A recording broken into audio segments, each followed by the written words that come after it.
All right, if you haven't ready, all right, everybody come get Caleb. Fire away when ready, y'all. Caleb, first of all, congratulations on your newborn daughter. I know it's a new chapter in your life, obviously. I just want to circle back to the press conference with Dirrell. That blood, do you know when this started? I'm going back and forth with each other when we started talking to him. I said, ask him where this all started.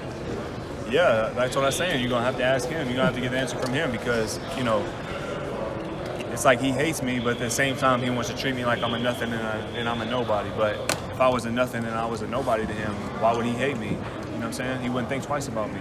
So I'm obviously something and somebody to him. Why he hates me, like I said, you have to ask him. You have to talk to him about that. I can't tell you why he feels the way he feels. You said he made the comment that he would never let a white boy beat him. Yep. Every time you fight, you always get compared. Caleb Plant has a African American style, elusive. Do that type of thing annoy you? Well, it's no harm when someone says he fights like this or he fights like that. I know, 99.9% of people, they mean no disrespect by it, but the name of the game is hit and not get hit. That's not a skin color. That has nothing to do with, what somebody looks like. That's the name of the game, and that's how my dad brought me up. That's what he taught me as a kid, and the trainers that he would let come in and work with me and show me things. He made sure that's how they felt as well. Because when I did walk away from the game, he wanted me to be intact and be able to tie my shoelaces. So to us, that's not we don't think of it as that way. We're playing the game the way they're supposed to be played, and so. Caleb, what do you stand for, and what do you want to prove in your legacy and in this fight in particular? As far as my legacy goes, like I said, coming off my layoff and a loss, I could have chose, some sparring session fight of a guy. I could have chose, some no name, but I wanted to give the fans a good fight. I wanted to get the biggest fight that I could possibly get with the biggest name, and coming off a loss, this is what we had. And so I said, yeah, right away, this is what I wanted. And, we're looking to handle business in exciting fashion on October 15th and then move on to bigger and better and, continue to cement that legacy. And what did it take to come back stronger, regroup and come back even better than before? I mean, it just takes being self-aware and being honest with yourself. A loss is a loss.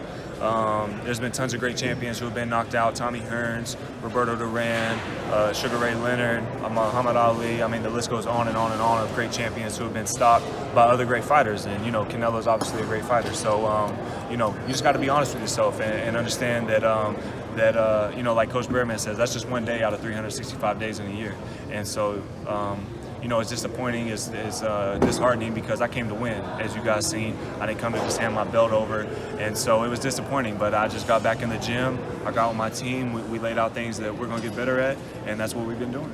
Caleb, does it kind of annoy you that a guy like Anthony Dirrell doesn't like you, and you went up there and you said he doesn't know you, never hung out with you? Dave Benavidez, the same thing. Canelo was kind of the same thing. Does it kind of annoy you that I guess some of these other guys aren't really gravitating towards you? I know you don't really care, but just a misconception about you. I mean, anytime that I've had a fight, afterwards we've shook hands and, gave our proper respects to each other and then go on. But as far as just, walking around on a daily basis, like, holding hands and whatever that may be, I'm not interested in that. And so, if they don't want to gravitate towards me, that's fine. I don't think we're opponents, you know what I'm saying? We're on opposite ends of the spectrum. We're going to be competing, so I'm not really concerned if they want to be my friends or my buddies. And, like I said, he was making it a point to let everyone know that people in my weight class don't like me. And, if you do like him, you aren't in his weight class. It's like, why would I be concerned with that? It almost seems like we're having a therapy session up there. He hates me and people don't. That's not what we're here to talk about. We're here to talk about boxing. Is it that you just have an old school mentality? You just look at it from, we're not friends. Yeah. We got to compete. Yeah, we got to compete. And some people look at this as a job. And then he does drink and he does smoke and he doesn't train year round. Anthony Dirrell does not do that. And so he may be the type of person to look at this as a job, but this is not a job to me. I do train year round. I don't smoke. I don't drink.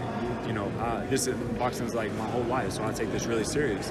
And so anybody looking to get in the way of my dreams and everything that I work for, that's kind of personal to me. And so that don't mean that we got to walk around all the time tough, but it's like he mad that I won't let him sit on my lap at the fights or something, like I said. So I don't know what his deal is. What did you take from the Canelo Alvarez fight itself? Just experience, you know. I felt like I was well prepared. I did well in the fight, and you know, just experience. That's something that you can't buy, and so that's experience that I'll get to take with me in these other big fights, you know, that are on the way. One more question, guys. What is your thoughts on Canelo Alvarez saying that he will never fight another Mexican fighter in his career?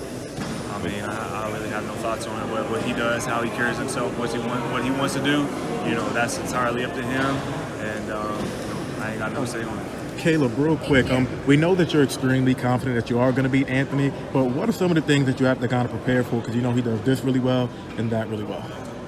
Just, you know, I'm not really concerned with what he brings to the table, what he's doing, or his game plan, or what he does well. You know, we're focused on doing what we got to do, and you know, continuing to tighten things up and working on what we got to work on. All right, thank you very Just much. the last